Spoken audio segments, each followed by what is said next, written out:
Innal hamdalillah nahmaduhu wa nasta'inuhu wa nastaghfiruh wa na'udzu billahi min shururi anfusina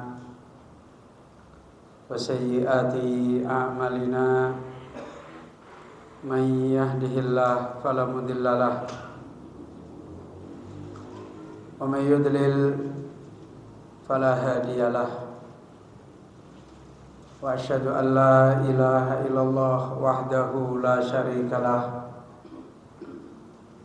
wa asyhadu anna Muhammadan abduhu wa rasuluh sallallahu alaihi wa alihi wa sallam. Ya ayyuhalladzina amanu taqullaha haqqa tuqatih wa la tamutunna illa wa antum muslimun.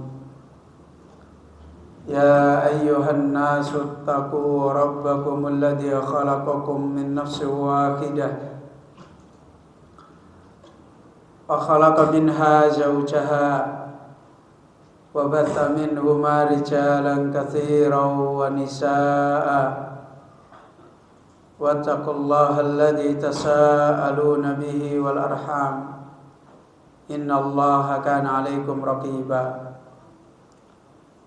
Ya ayyuhalladzina amanu taqullaha wa qulu qawlan sadida yuslih lakum a'malakum wa yaghfir lakum dhunubakum wa may yuti'illaha wa rasulahu faqad faza fawzan 'azima.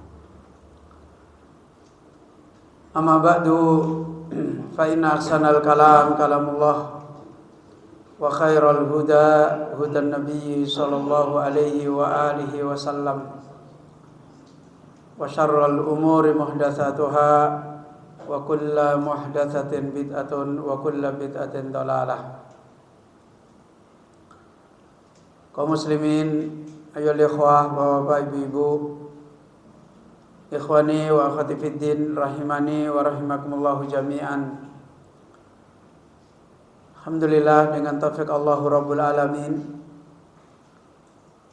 Allah mudahkan kita kembali di majelis yang mubarakah ini untuk terus menerus kita senantiasa menempuh jalan yang Allah telah bentangkan kepada kita sebagai orang yang hati-hati kita telah dipilihkan oleh Allah, yasrah sadrahu lil Islam, sebagai hamba yang pada kesempatan ini dan juga saudara-saudara kita yang lain, ketika Allah Subhanahu wa taala telah melapangkan pilihan yang ada di hati kepada hidayah Islam, di mana pilihan ini tidak ada lain kecuali Allah menyiapkan supaya kita dipilih oleh Allah untuk menjadi ahli sa'adah, supaya kita dipilih oleh Allah untuk menjadi ahli kebahagiaan, supaya kita dipilih oleh Allah Azza wa Jalla untuk menjadi ahli salamah, menjadi ahlinya meraih keselamatan, supaya kita dipilih oleh Allah menjadi ahlinya orang yang falanuhyiyannahu hayatan thayyibah. Allah Azza wa Jalla senantiasa hidupkan kita dengan kehidupan yang thayyib, yang baik.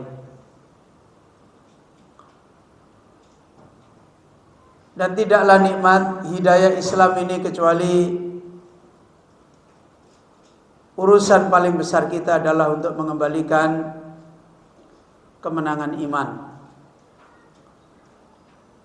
Nikmat Islam yang tidak bisa membawa kepada kemenangan iman di dalam hidup kita, seperti yang dinasihatkan oleh sebagian ulama, wujuduhu ka'adamihi. Adanya nikmat Islam yang Allah berikan kepada kita nilainya nanti akan seperti sama dengan tidak adanya nikmat Islam. Itu manakala Islam yang Allah pilihkan kepada kita tidak bisa membawa kepada kita, tidak menjadi wasilah kepada kita kepada kemenangan iman. Karena itu nikmat Islam ini harus dikembalikan kepada tujuan yang asal, tujuan yang besar. Sebagaimana Allah Subhanahu wa taala mengisyaratkan dalam surat Al-Hujurat, qalatil a'rabu amanna qul lam tu'minu walakin qulu aslamna. Orang-orang Arab Badui dulu berkata, amanna, kami telah beriman. Kemudian Allah berfirman kepada Rasulullah sallallahu alaihi wasallam, qul, jawablah, peringatkan pada mereka yang mereka mengatakan amanna, lam tu'minu, kalian itu tidak beriman, kalian itu belum menjadi orang yang beriman. Kemudian Allah berkata, walamma yadkhulul imanu fi qulubikum, karena iman belum masuk di hati kalian. Maka menjadi terang, menjadi jelas. Allah membedakan di sini tentang iman dan tentang Islam. Dan Allah sekaligus memaksudkan tidak dengan serta-merta ketika kita dipilih menjadi seorang muslim, kita pasti dengan sendirinya mendapatkan kemenangan iman. Tidak.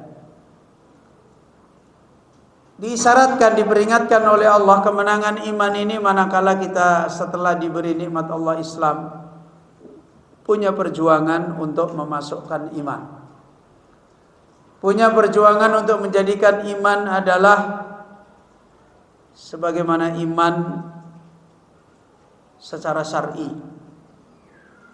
Sebagaimana iman yang diwasiatkan oleh Rasulullah sallallahu alaihi wasallam, alaikum bisunnati. Sebagaimana iman yang dinasihatkan, diperingatkan, diberikan definisi untuk membimbing kita dan memasuki iman dengan benar, agar kita bisa mulai bekerja kepada iman kita, kepada al-imanu qaulun wa amalun, agar kita bisa punya perjalanan untuk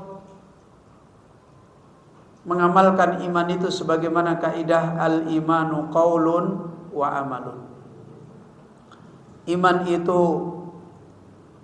ada di sana ketentuan ucapan. Iman itu ada di sana ketentuan amalan. Sekaligus ucapan, ada ucapan lisan, ada ucapan hati. Kemudian amalan, ada amalan hati, ada amalan jawarih, anggota tubuh. Dan antara ucapan lisan, ucapan hati, amalan anggota tubuh itu dipersiapkan secara ajaran, dipersiapkan secara amalan, dipersiapkan juga secara Allah Azza wa Jalla membekali setiap manusia punya jalan untuk menerima iman, menerima kaidah, di mana iman itu punya perjalanan, punya kaidah, punya amalan yang harus diperjalankan dengan tidak faudo, dengan tidak kacau. Ketika ajaran iman yang diajarkan, yang dipelajari mengalami kekacauan, maka saat itulah yadkhulul iman mengalami masalah. Kalau Rasulullah sallallahu alaihi wasallam, kalau para ulama memperingatkan agar kembali kepada jalan sunnah, jalan yang diajarkan oleh Nabi. Kemudian agar kita tidak terfitnah, agar dipisahkan dengan jalan-jalannya orang-orang yang mukhalif, yang menyelisihi sunnah Nabi. Tidak ada lain agar kita bisa meraih iman ini dengan perjalanan sebagaimana yang diterangkan oleh Nabi SAW. Ada ucapan, ada amalan, ada ucapan hati yang harus diterima, dibenarkan, difahami, dibenarkan, diterima. Ada ucapan lisan, ada amalan hati, ada amalan anggota tubuh, dan ini diperingatkan oleh Rasulullah SAW. Amal iman yang harus ditertibkan. Buktinya Rasulullah SAW mengatakan, a'laha wa adnaha. Buktinya Rasulullah SAW mengatakan, iman itu ada cabang yang a'la, ada yang tinggi, paling tinggi. Kemudian ada cabang yang adna, yang rendah, yang paling rendah. Dan itu mengajarkan kepada kita tentang bagaimana iman itu dijalankan. Maka kemudian menjadi ingat kenapa para ulama sampai kemudian menjelaskan ada syartul iman, ada wajibul iman, ada mukammilul iman. Ada syarat iman, ada wajibnya iman, ada penyempurnanya iman. Semua itu menunjukkan bahwasanya iman yang harus dimasukkan di dalam hati itu tidak boleh faudo, tidak boleh mengalami kekacauan. Makanya tidak sembarang orang menjadi wasilah untuk mengajar kita kepada iman. Tidak setiap orang bisa menjadi wasilah bagi kita untuk mengajarkan tentang iman. Karena itu dipilih para rasul, dipilih para nabi, dipilih para ulama-ulama. Ulama-ulama juga diberi sifat-sifat oleh Allah Azza wa Jalla. Para nabi juga diberikan sifat-sifat oleh Allah Azza wa Jalla. Kita tahu tugas besar para ulama, para nabi, para rasul adalah mengajar umat tentang agama. Dan yang paling besar urusan umat tentang agama adalah urusan iman. Bapak Ibu yang dirahmati oleh Allah, Rasulullah sallallahu alaihi wasallam, Allah Azza wa Jalla ketika mengajarkan tentang iman, kita diberi batasan iman yang harus kita raih. Iman yang harus kita raih dengan jelas dalam surat At-Taubah, dalam surat Al-Hujurat sudah dijelaskan oleh Allah. Iman yang harus kita raih adalah iman yang wajilat qulubuhum idza dzukirallah wajilat qulubuhum wa idza tuliyat alaihim ayatuhu zadatuhum iman.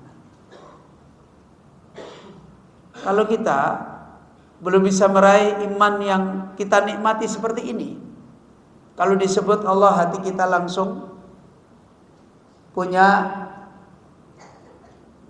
wajilat, punya gerakan, punya getaran, ada kaidah yang nyambung. Kalau dibacakan ayat-ayat Allah, kita kemudian langsung menerima dengan penerimaan yang bisa menambahkan iman. Ini baru namanya iman. Begitu juga Allah berfirman dalam surat Al-Hujurat, walakinnallaha khabbaba ilaikumul iman wa zayyanahu fi qulubikum wa karraha ilaikumul kufra wal fusuqa wal isyan ulaika humur rasyidun fadlan minallahi wa ni'mah. Akan tetapi Allah lah yang telah habbaba ilaikumul iman, yang telah menciptakan kepada kalian iman. Jadi sampai diraih di dalam hati manusia mencintai iman. Kemudian zayyanahu fi qulubikum. Bahkan Allah jadikan seluruh hiasan hati adalah urusan iman. Kemudian wa karraha ilaikumul kufra wal fusuqa wal isyan. Iman yang benar yang diraih seorang hamba yang akan menjadi makna Allah menyuruh kita beriman yang sesungguhnya. Makna di mana iman adalah kebahagiaan, makna iman adalah kemenangan, makna iman adalah keselamatan. Semua itu kepada sifat-sifat ini tadi. Karraha ilaikumul kufra wal fusuqa wal isyan. Sampai hati kita ini punya sikap resistensi, sikap ketidaksukaan, sikap penolakan kepada segala bentuk kerusakan, khususnya kerusakan hidayah, kekufuran, kefasikan, kemaksiatan. Ini yang harus dibaca. Dan ini yang harus terus menjadi pegangan bagi orang beriman ketika belajar iman, ketika mengajarkan iman. Kalau ditanya kurikulum iman, ya seperti ini. Kalau ditanya pencapaian iman, ya seperti ini. Itu kaidah pokoknya. Baru nanti ada pencapaian-pencapaian yang lebih terperinci. Dan puncak dari pencapaian yang lebih terperinci adalah doanya Rasulullah SAW. Paling tinggi Rasulullah SAW meminta kepada Allah adalah kemenangan iman. As'alukan nadra ila wajhikal karim. Aku meminta kepada engkau ya Allah memandang wajahmu yang mulia. Ini di akhirat. Wa syauqa ila liqaika, dan aku meminta kepada engkau wahai Allah untuk rindu bertemu dengan engkau. Ini puncak kemenangan iman secara rincian, bentuk-bentuk yang paling tinggi. Di akhirat kemenangan iman yang paling tinggi menikmati Allah dengan memandang wajah Allah. Dan di dunia bentuk kemenangan yang paling tinggi adalah hatinya selalu tertambat ya syauq, selalu diliputi dengan sangat hampir tidak bisa ditahan untuk selalu ingin bertemu dengan Allah. Ini baru bicara iman. Dan itu baru orang bisa dikatakan bahagia dengan imannya. Ini Bapak Ibu yang dirahmati oleh Allah. Dan tidak mungkin orang meraih kerinduan bertemu dengan Allah kalau dia tidak gembira dengan Allah. Ya. Kegembiraan dengan Allah Azza wa Jalla yang terus menerus, dimanapun, kapanpun, selalu mendapat wasilah al-unsu billah, gembira dengan Allah.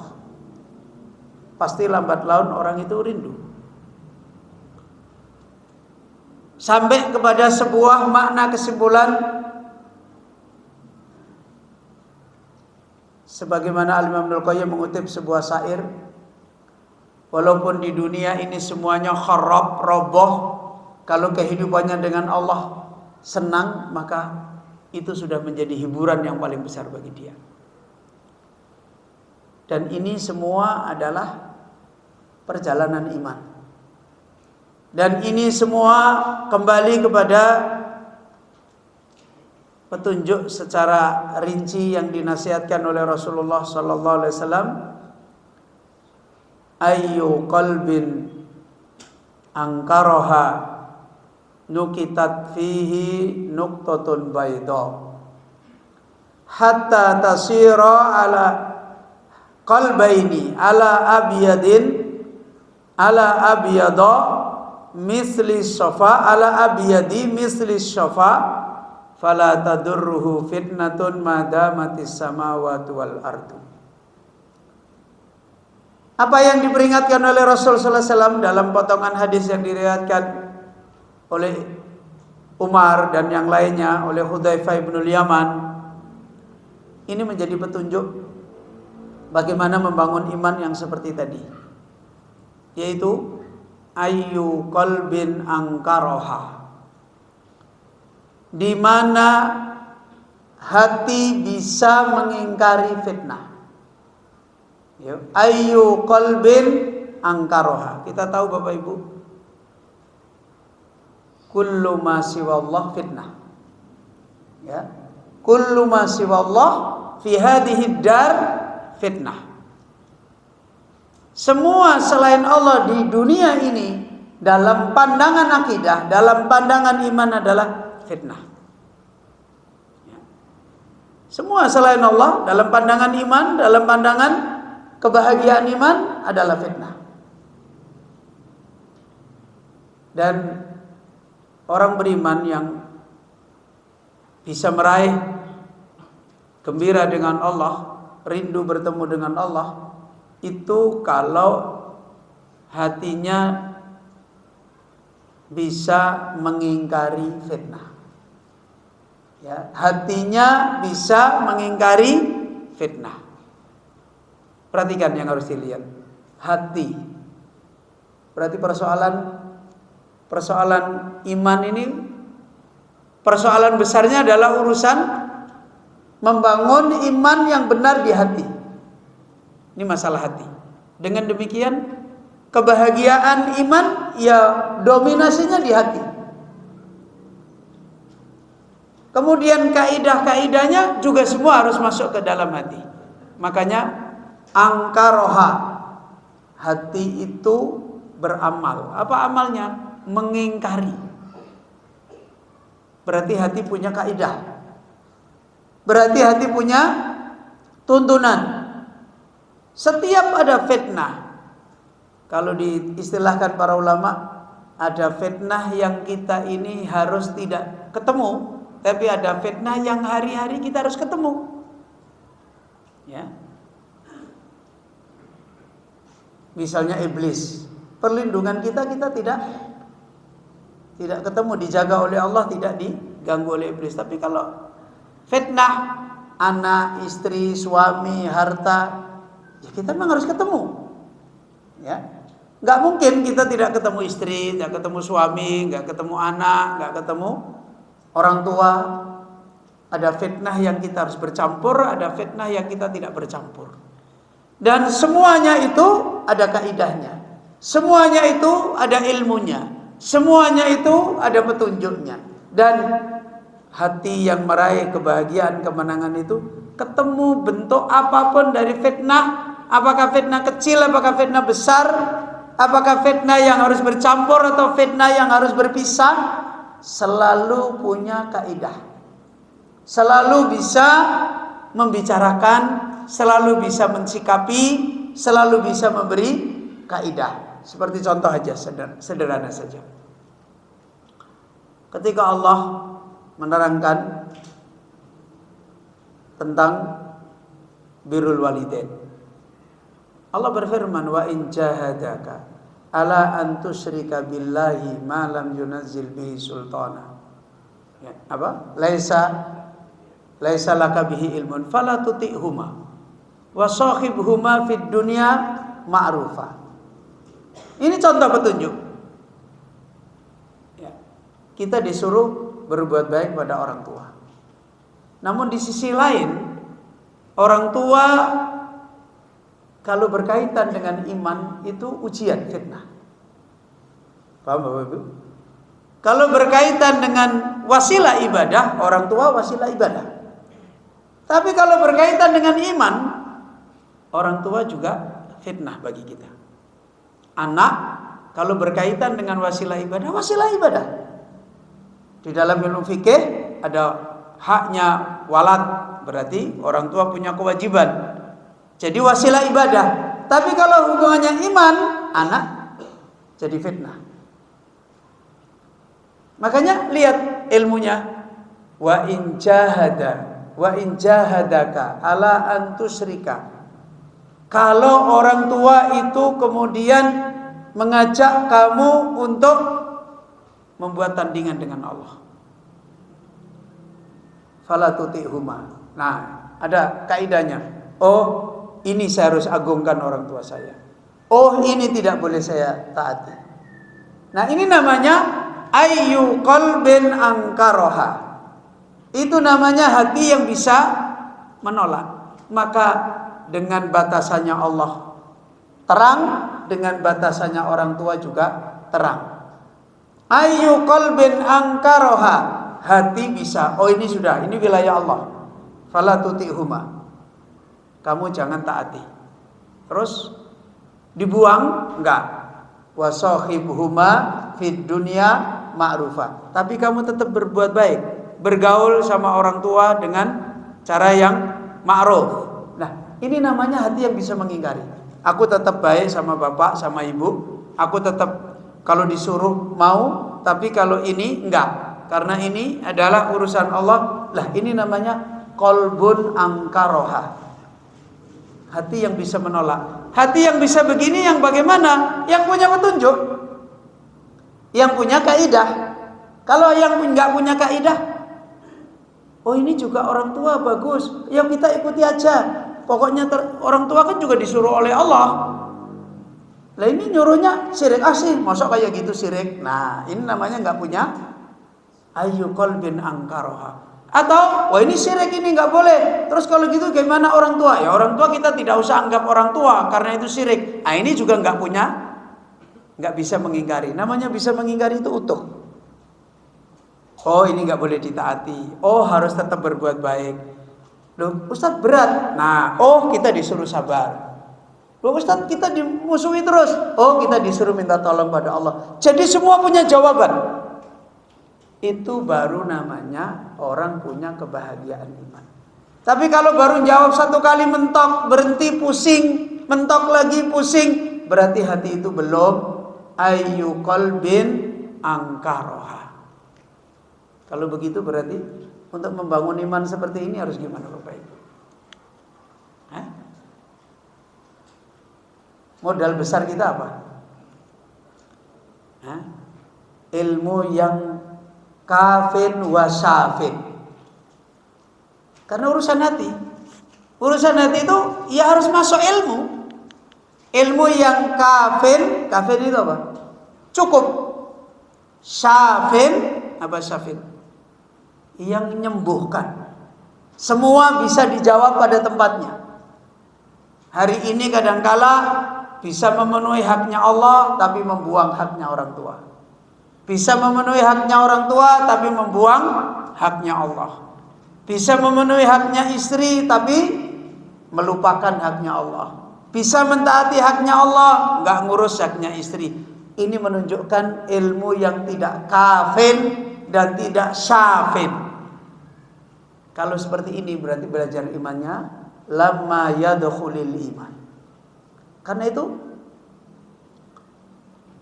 untuk menjadi orang beriman, modal besar kita ya harus punya ilmu tentang iman yang cukup dan bisa menjawab seluruh fitnah dengan bersih, dengan lapang.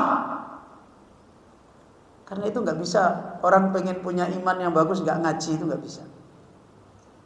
Ya, kenapa Abu Bakar imannya hebat? Ya kerjaannya paling tinggi ngaji. Kenapa Abu Bakar imannya hebat? Karena Abu Bakar orang yang paling kuat belajar iman kepada Rasulullah SAW. Semakin tinggi orang itu punya kekuatan belajar iman, semakin tinggi dia mendapatkan nasib wilayah iman ini. Bapak Ibu yang dirahmati oleh Allah Azza wa Jalla, harus seperti kata Ibnul Qayyim, quwwatut tafakkur wa quwwatut ta'ammul. Quwwatut tafakkur wa quwwatut ta'ammul. Harus punya kuat berpikir. Kemudian kuwatut ta'ammul, kuat merenung.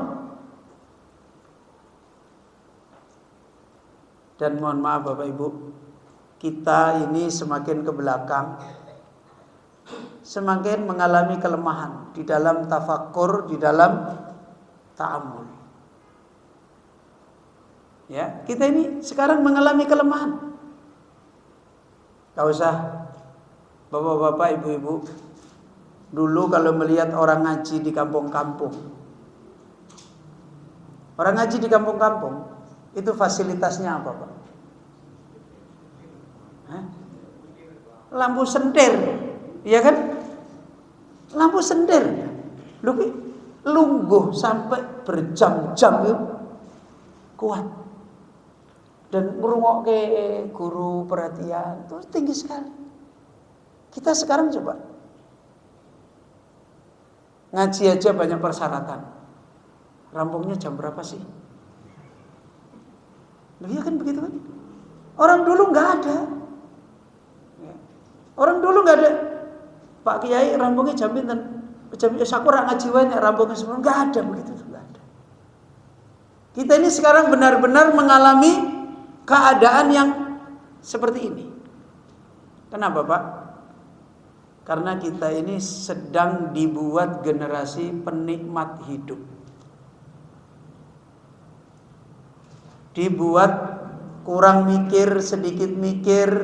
Kalau bisa nggak perlu mikir tapi enak. Ya kan? Kita ini sedang dibuat seperti itu loh. Makan dibuat gampangan, minum dibuat gampangan, apa-apa dibuat gampang. Sehingga kita nggak perlu mikir. Loh Ustaz, tapi kan urusan dunia. Ya betul. Tapi kalau itu terus-menerus membentuk kebiasaan kita. Manusia itu salah satu caranya manusia berubah itu ya dibiasakan. Kalau kita udah terus-menerus seperti itu, membentuk kebiasaan kita. Lemah mikir. Kalau kita tidak memerangi, kalau kita tidak menata diri kita, kalau kita tidak mengembalikan kaidah-kaidah seperti itu, ya terbawa. Karena itu, Bapak Ibu yang dirahmati oleh Allah. Tadi kita melihat isyarat yang diterangkan oleh Rasulullah sallallahu alaihi wasallam bahwa orang beriman itu gembira terus. Dari sisi mana gembiranya itu? Coba Bapak Ibu, makan banyak tapi penyakitan, dengan makan 3 hari sekali tapi orang tahu loro, seneng mana Pak? Gembira yang mana itu? Setiap hari makan enak banyak tapi penyakit-penyakitan, komplikasi ini, komplikasi ini, komplikasi ini. Terus yang satunya 3 hari baru makan sekali, 2 hari sekali, tapi sehat, terus nyaman badannya. Kira-kira gembira yang mana Pak? Hah? Makanya Nabi tidak mengatakan apa? Imanmu naik 100, kamu baru berbahagia, enggak. La tadurruhul fitnah. Karena ihtimal orang yang tidak kena fitnah berarti ya baik. Karena gak mungkin tidak ada makanan iman, tidak ada gizi iman kalau dia itu terkena fitnah. Terkena fitnah itu berarti bermasalah. Jadi kalau kita ingin membaca diri kita, ya tiap hari ini menghadapi istri, menghadapi suami, menghadapi anak, menghadapi orang tua, menghadapi kerja, menghadapi tetangga, semua ada jawabannya enggak? Oh ini ada fitnahnya iman di sini, nutupnya di sini, ini nutupnya di sini. Terus kemudian terus seperti ini, tidak terkena gangguan fitnah. Dengan orang tuanya bisa tetap baik dan fitnahnya terbentengi. Dengan istrinya bisa tetap melaksanakan tugas, fitnahnya terbentengi. Dengan suaminya begitu, dengan temannya, dengan tetangganya, dengan anaknya, semua begitu. Hati pasti lapang. Ya, la tadurruhul fitnah. Dan begitu la tadurruhul fitnah isinya farah, al-ansu, gembira. Karena itu semua yang ada kembali kepada kehidupan dengan Allah. Maka kita bisa kembali mengambil apa yang kajian kita terakhir kemarin kita dinasihatkan oleh beliau Syekh At-Thayyar tentang bagaimana kembali kepada keadaan hati. Kullama kana al-qalbu min rabbih aqraba. Setiap kali hati itu dengan Allah dekat. Dengan apa dekat kepada Allah hati itu? Dengan ilmu. Ya. Karena Allah memberi kesempatan kita dekat dengan Allah dengan ilmu. Karena itulah Allah menerangkan namanya. Allah menerangkan sifatnya. Allah menerangkan perbuatannya. Itu wilayah kita untuk dekat dengan Allah. Semakin kuat kita tafakkur dengan namanya, semakin kuat kita tafakkur dengan sifatnya, semakin kuat kita tafakkur dengan perbuatannya, semakin dekat hati itu kepada Allah. Semakin dekat, ya, maka akan dekat. Dan kalau sudah seperti itu, ya tadi, semua makhluk yang di situ ada wilayah fitnah tidak bisa nyebrang masuk ke hati. Gak bisa masuk. Dan dapat tenang, dapat lapang, dapat yakin ketika menghadapinya. Karena punya kaidah-kaidah semua. Oh, sama istrinya sudah sampai di sini. Nah ini gimana? Ya itu bukan urusan kamu, itu urusan Allah. Nah Ustaz, tapi dia kemudian memusuhi saya. Ah itu di dunia, kita sabar. Oh sabar kenapa? Ya kan itu Allah yang mentakdirkan. Suatu ketika juga Allah merubah. Jadi semua itu ada jawabannya.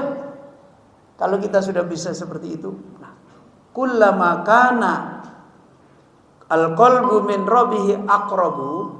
Setiap kali hati itu dengan Allah dekat. Dekat secara ilmu. Secara tafakkur, secara tadabbur. Secara menghadirkan namanya, sifatnya, perbuatannya. Setiap kali ada fitnahnya makhluk, kemudian kita bisa menghadirkan Allah, namanya, sifatnya, perbuatannya, berarti akrab. Maka setiap kali hati itu adalah kana unsu bihi aqwa. Pasti kegembiraan dengan Allah itu kuat.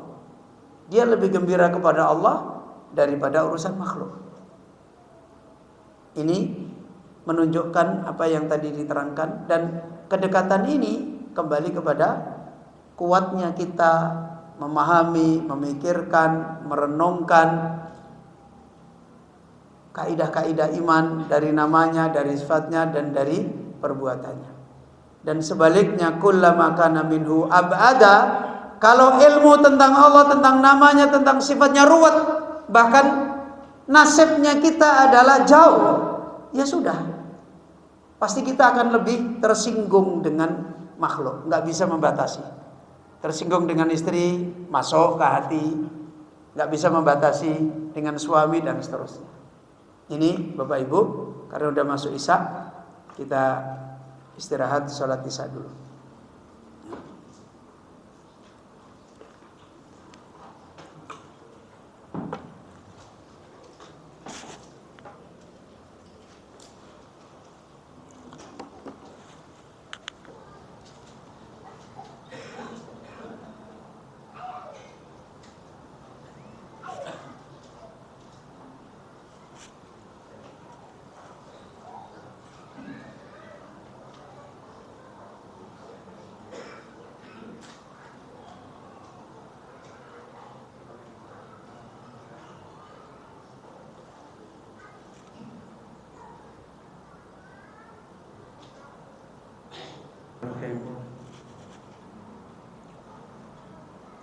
Innal hamdalillah nahmaduhu wa nasta'inuhu wa nastaghfiruh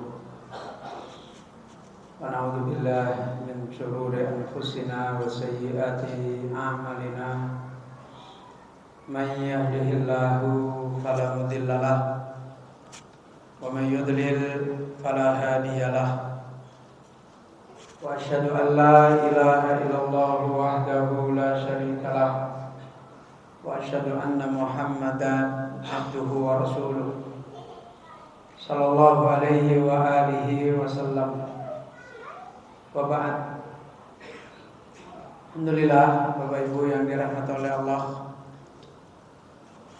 dengan memohon taufik kepada Allah Azza wa Jalla, kita lanjutkan kembali mudzakarah kita untuk kembali agar kita bisa mengembalikan nikmat Islam kita dengan kita mengembalikan kehidupan iman kita. Apalagi kehidupan iman ini sudah diisyaratkan secara dalil dan secara kenyataan seiring dengan sunnah, seiring dengan ketentuan terjadinya apa yang dinasihatkan secara umum oleh Nabi kita Muhammad sallallahu alaihi wasallam. La taqumu sa'ah illa fi syara'ir minan nas atau kama qala. Sesuai dengan petunjuk, seiring dengan keterangan yang diterangkan oleh Rasulullah SAW bahwasanya kehidupan dunia yang fana ini tidak terjadi sa'ah, kehancuran total berupa selesailah kehidupan dunia ini menjadi negeri ujian, menjadi negeri bala. Tidaklah dunia ini ditutup oleh Allah, terjadi kiamat, kecuali illa fi syara'ir minan nas, kecuali kiamat itu terjadi di kehidupan syara'ir minan nas, kehidupan kejahatan-kejahatan yang seluruh manusia hampir semuanya adalah penjahat. Ya. Sampai diterangkan orang yang punya iman seberat biji sawi pun dimatikan oleh Allah SWT. Sekaligus dari sini juga Rasulullah SAW memperingatkan, la ya'ti zamanun illa kana syarran minal madi au kama qala. Tidak datang sebuah zaman kecuali zaman itu lebih buruk dari yang sudah lewat. Dan Al-Imam Ibnu Hajar Al-Asqalani menerangkan fasadul zaman itu dikaitkan dengan duhurul jahli, dikaitkan dengan merajalelanya kebodohan. Dan kebodohan yang paling besar adalah al-jahlu billah, bodoh kepada Allah Subhanahu wa ta'ala. Seiring dengan sunnah yang terjadi seperti itu, Allah tetap membentangkan kepada setiap hambanya di zaman manapun, di waktu kapanpun, untuk mencari kemuliaan dengan kemuliaan iman, dengan kemenangan iman. Sekaligus ini mengisyaratkan kepada kita, hari-hari kita ini adalah hari-hari kerja besar tentang iman kita. Karena sudah jelas fitnahnya semakin besar, kemudian perjalanan iman semakin qillatul a'wan, semakin sedikitnya orang-orang yang membela, menolong, dapat membantu kita dengan perjalanan iman dan seterusnya. Karena itu kondisi yang sebagaimana kita telah menghadapi seperti ini, dan sudah sekian lama kita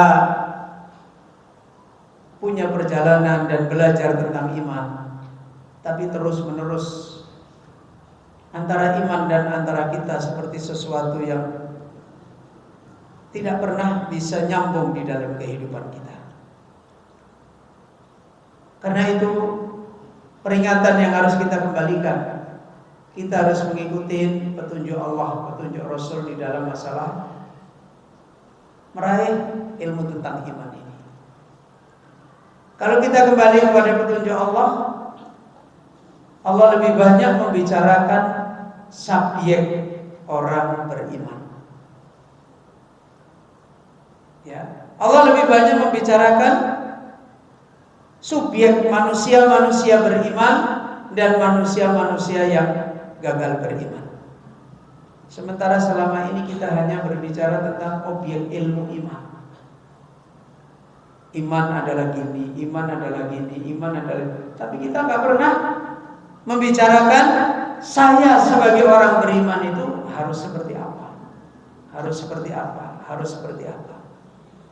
Karena itu kitab-kitab seperti ini adalah kitab untuk mengembalikan kita meraih iman secara subjek, bukan secara objek. Saya tahu itu iman, itu bukan tujuan iman. Tujuan iman kita ini setelah jadi orang beriman kayak apa? Gitu. Itu yang harus kita baca. Ya. Karena kalau hanya bicara subjek iman, iblis tahu, Abu Thalib tahu, orang-orang musyrikin Quraisy tahu. Kalau bicara tentang objek iman, oh iman itu gini, iman mereka juga tahu. Ya. Tapi yang jadi masalah secara subjek, secara pelaku, mereka toh tidak menjadi orang beriman. Mereka toh tidak menjadi orang yang meraih tujuan-tujuan besar dalam iman, yaitu menjadi orang berbahagia, menjadi orang yang selamat, menjadi orang yang ditendang semuanya. Seperti kitab ini, Al-Unsu Billah, ini setiap kali kita membaca, mengambil peringatan baru dari judul saja. Kata-kata Al-Unsu ini kan subjek, ya kan? Kita ini gembira enggak? Ya, kita ini lapang enggak?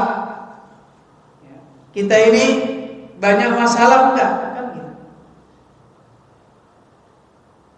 Ketika kita gembira apa tidak, ketika kita banyak lapang apa tidak, ketika kita ini banyak masalah apakah tidak, itu dihubungkan dengan subjek kita, sikap kita, bukan dihubungkan objek masalah nggak ada, bukan. Ya, bukan dihubungkan bahwasanya ujian nggak ada, bukan. Tapi kita ini dengan adanya masalah bermasalah nggak? Kita ini dengan adanya ujian kena fitnahnya enggak?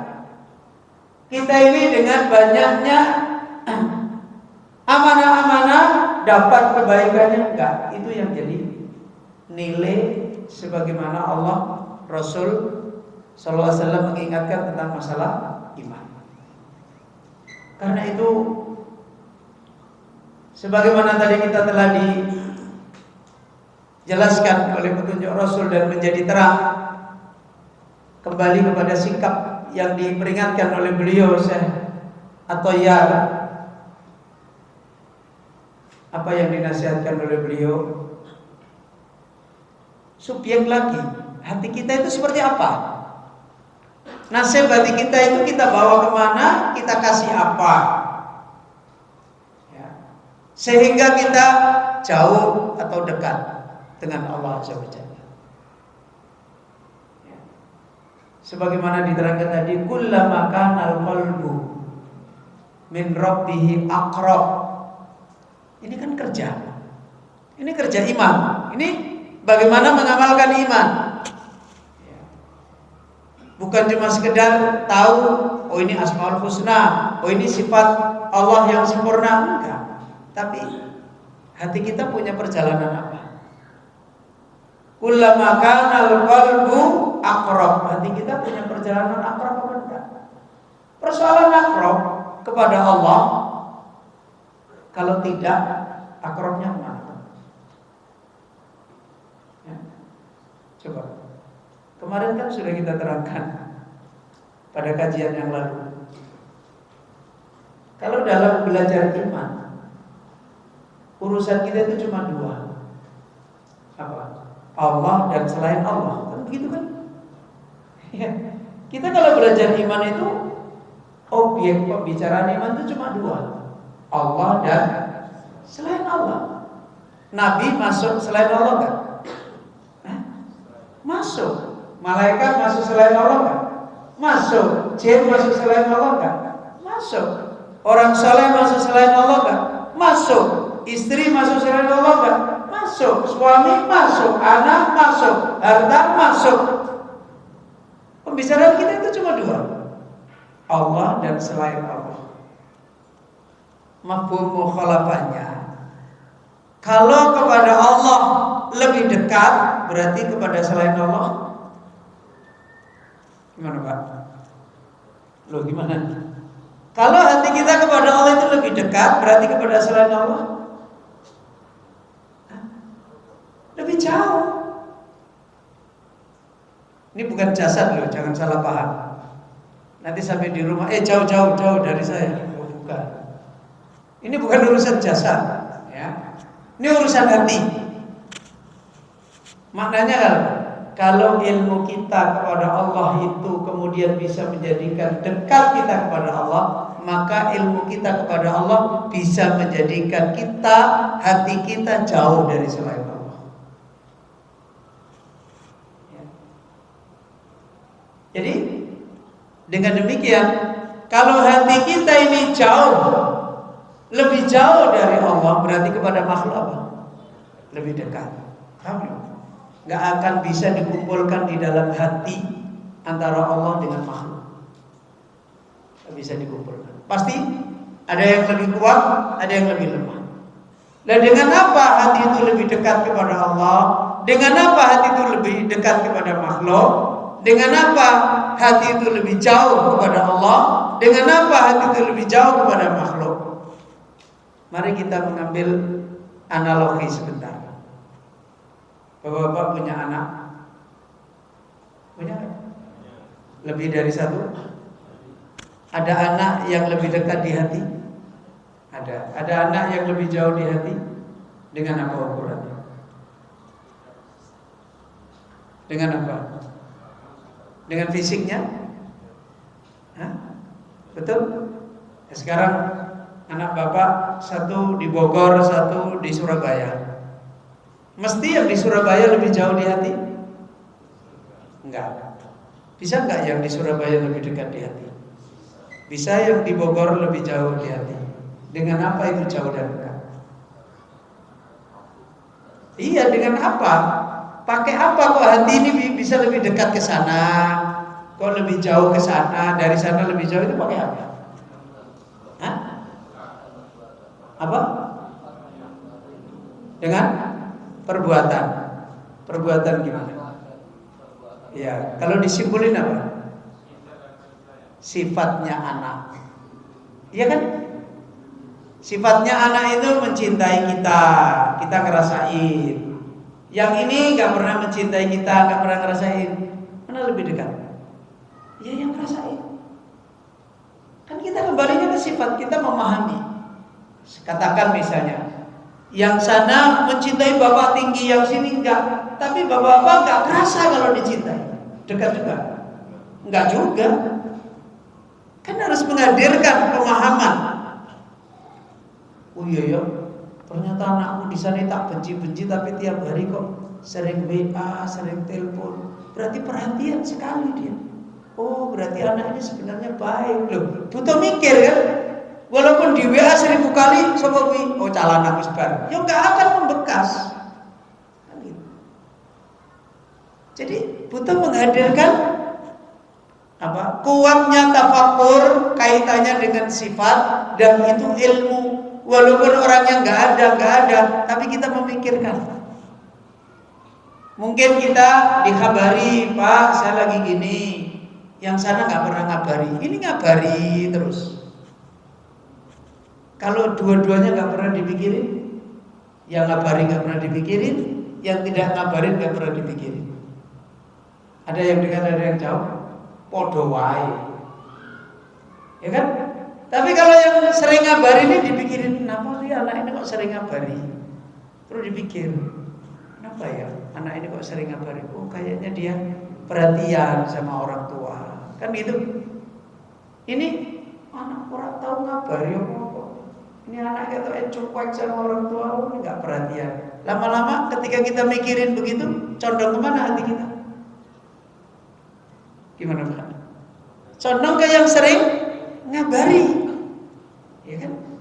Ketika kita memahami, merenungkan, oh ternyata anak ini begini, oh makanya bulan lalu begini, oh makanya, lah terus berkembang pikirannya. Akhirnya cintanya kepada anak itu lebih tinggi, lebih merasa dekat, ya kan begitu. Ini contoh aja saudara. Sama kita ini, karena itulah Allah juga menghadirkan kepada kita. Dohirnya sama dengan makhluk. Dohirnya sama. Kita ketemu makhluk itu apa nih, Pak? Jasad paling berapa ketemu makhluk? Yang paling kita nggak bisa pisah dengan makhluk itu apanya?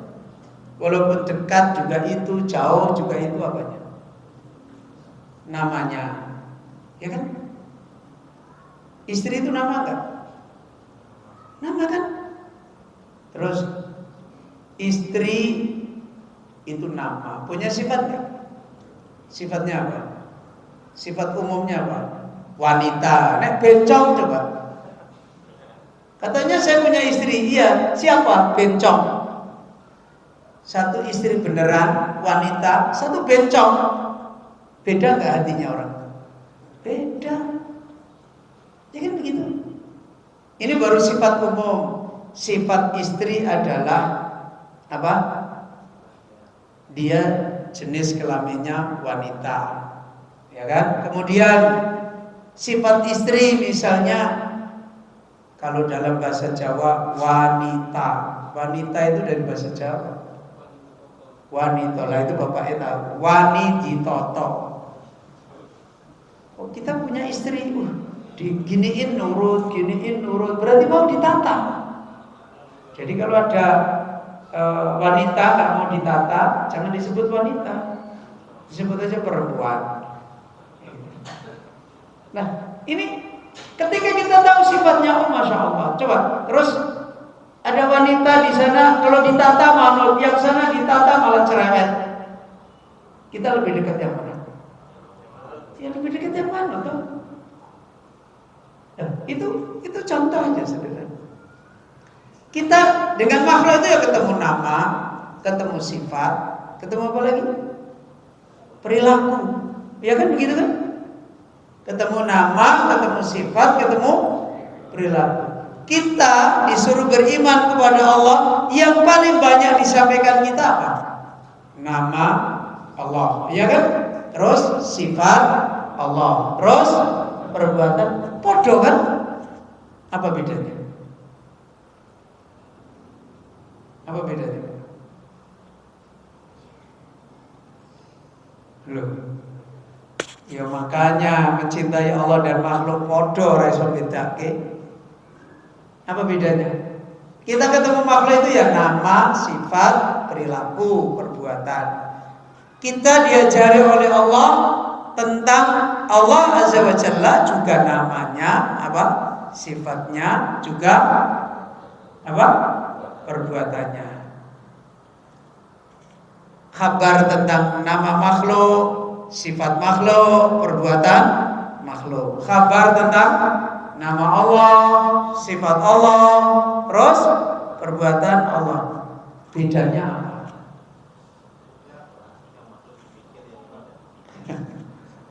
Hah? Apa bedanya? Apa? Bedanya itu laisa kamislihi syai'un.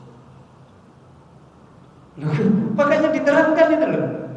Bedanya itu laisa kamislihi syai'un. Nama Allah ora podo karo nama makhluk. Sifat Allah ora podo karo sifat makhluk. Perbuatan Allah ora podo sama perbuatan makhluk. Terus tidak samanya dari sisi apa? Ini kusur, afat, cacat, ini kamal. Paham? Ya kan? Makanya Asmaul Husna, Sifatul Ulia, Fi'lul Kamal, Adl. Makhluk. Coba. Tadi contoh pakai nama wanita tapi tukang bantah. Itu berarti kan namanya saja tidak menunjukkan husna. Sifatnya katakan dermawan, ya, sedermawan-dermawannya makhluk. Ada cacatnya enggak? Cacat. Coba diminta semua. Ya, tetap ada cacatnya. Makanya lihat Al-Quran, kalau berbicara nama Allah dengan berbicara nama makhluk. Kalau berbicara sifat Allah dengan berbicara sifat makhluk. Kalau berbicara tentang perbuatan Allah dengan perbuatan makhluk, jauh sekali. Kalau berbicara tentang makhluk itu nek cara wong Jawa diunyo-unyo. Tahu diunyo-unyo Pak? Apa diunyo-unyo? Ya? Kalau bahasa Indonesia disudut-sudutkan gitu loh. Dikoyo-koyo. Coba bicara tentang dunia misalnya. Matahun, hururun, jelek semua itu loh. Ya kan? Kesenangan, nipu, ngapusi loh. Begitu bicara tentang dunia itu gak ada baiknya. Padahal secara zahir ada baiknya. Gimana Pak? Secara zahir ada baiknya? Ada. Kenapa kok dijelek-jelekin terus? Supaya gak jadi akidah. Apa? Supaya gak jadi akidah. Supaya gak masuk ke hati. Gitu loh. Nah terus kebaikannya apa? Kebaikannya dikasih ilmu sendiri. Ilmu muamalah, ilmu ibadah yang diatur dalam hukum, dalam fikih. Tapi kalau akidah nggak boleh melebih-lebihkan, dia nggak boleh. Kalau sudah mulai menyanjung-nyanjung ini, melebihkan ini, engkau mlebu ning ati jadi masalah. Udah itu loh. Allah itu kalau berbicara sampai pun kepada makhluk yang punya kelebihan, Allah pun batasi. Allah pun batasi. Misalnya Rasul punya kelebihan? Punya. Tapi dibatasi oleh Allah. Rasul tahu yang gaib? Enggak. Itu kan begitu. Itu kan dibatasi supaya kelebihan yang ada pada Rasul kita terima sebatas itu. Yang tidak, jangan. Jadi tetap walaupun ada kelebihannya, kebaikannya tetap dibatasi oleh Allah. Tidak disanjung secara mutlak, enggak. Nah, itu sebenarnya kaidahnya. Jadi dari sini kembali, kalau kita banyak ngaji makhluk, apa yang terjadi? Ya hatinya lebih dekat ke makhluk. Otomatis itu. Karena kita banyak membaca khobar tentang makhluk. Tapi kalau kita banyak ngaji tentang Allah, banyak membaca, merenungi, mentadaburi, mengambil faidah dari khobarnya Allah, pasti hati itu akan dekat kepada Allah. Itu udah pasti. Ya. Coba bapak-bapak misalnya mengenal Allah itu memberi rizki. Berapa khobar yang bapak-bapak tahu tentang Allah memberi rizki? Dengan bapak-bapak di kantor misalnya digaji sama pemimpin, diterangkan cara masuknya, nanti gajinya tiap bulan dapat fee tambahan sekian, dapat poin sekian, dapat ini. Ini berita tentang gaji. Ilmunya sampai disuruh baca sak buku segini misalnya. Terus bapak-bapak belajar tentang Allah memberi rizki, cuma satu ayat, Allah Maha memberi rizki. Coba, hatinya lebih sibuk di mana? Lebih sibuk digaji di kantor itu, atau ingat Allah memberi rizki? Kantor, udah otomatis itu. Ya. Begitu misalnya uangnya habis atau kekurangan, yang dipikir kantor dulu atau Allah dulu? Kantor dulu. Udah otomatis itu. Mesti yang dipikir kantor dulu. Udah, ini bosku di mana ya? Oh ini kalau ada bosku, saya bisa begini, ini ada begini. Udah mikirnya macam-macam. Bojone melu ngomong asisten, iya Pak, wis bapak mangkat saya wae, ngurusi karo bos saya. Engko nek piye ketemu ben entuk sekian, ngomongnya ra barbar. Nah itu loh Pak. Di dalam kitab Ighasatul Lahfan itu diterangkan ada riwayat dari Nabi Daud kalau nggak salah. Allah itu mencintai al-latafah al-khafiyah, kelembutan yang tersembunyi. Apa itu yang dimaksud kelembutan yang tersembunyi? Dicontohkan, yaitu ada orang yang sendal jepitnya itu hilang. Sendal jepitnya hilang. Terus dia langsung ingat kalau hilangnya sandal jepit ini diperintah dari langit. Sandal jepit coba. Dan tertulis di Lauhul Mahfuz, Allah perintahkan kun, sandal jepit itu hilang. Kemudian dia ingat catatan di Lauhul Mahfuz bahwa hari ini, jam sekian, sandal jepitnya itu memang dicatat hilang. Kemudian dia ingat bahwa ini perintah Allah, kekuasaan milik Allah. Tidak ada yang bisa mengembalikan sandal jepit itu kecuali Allah. Kalau Allah perintahkan bisa kembali, dengan rencana Allah terjadi. Maka hamba itu berdoa kepada Allah. Ya Allah, Engkau telah takdirkan sandal jepitku hilang, terompahku. Dan aku memohon kepada Engkau agar terompah itu bisa kembali. Coba. Orang sandal jepit hilang sampai berpikir sejauh itu. Padahal sandal jepit ya tinggal Indomaret coba sandal jepit kan.